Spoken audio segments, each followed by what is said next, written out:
ایک روز میں نے اپنے جگری دوست کو فون کیا اور کہا آج شام کو میں اپنی بیگم کے ہمراہ تمہارے گھر آؤں گا۔ دوست نے یہ سنتے ہی کہا مرحبا، خوش آمدید، بڑے اچھے وقت پر یاد کیا۔ میری تم سے ایک چھوٹی سی درخواست ہے۔ میں نے استفسار کیا کہ وہ کیا؟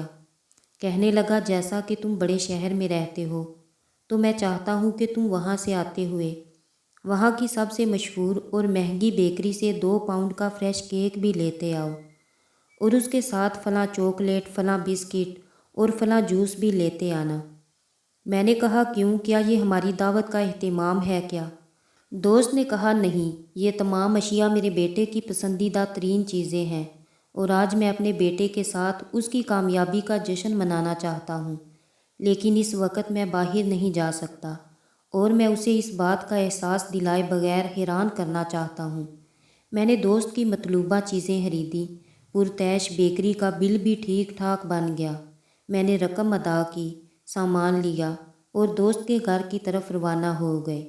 جب وہاں پہنچے تو تھوڑی دیر بعد ہی اس دوست نے اپنے بیٹے کو سرپرائز دیتے ہوئے جشن کا اہتمام کر دیا، اور یوں وہ شام خوشیوں سے بھر گئی۔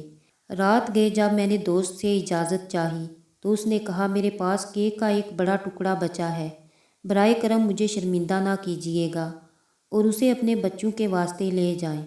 اس نے فقط وہی ڈبہ مجھے تھما دیا جو میں لایا تھا، اس کے علاوہ نہ ہی مجھے وہ رقم دی جو میں نے خرچ کی تھی، اور نہ ہی پیسوں کا ذکر کیا۔ اس نے کیک کے ٹکڑے کے ساتھ مجھے الوداع کیا۔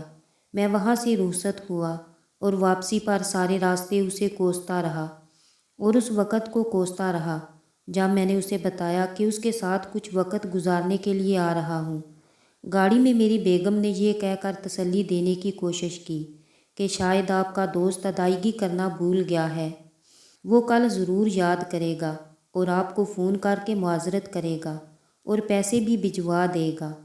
لیکن میں کہتا رہا کہ اس نے مروتاً بھی نہیں پوچھا، لہٰذا یہ رویہ یاری دوستی کا استحصال اور ادب و احترام کے منافی ہے۔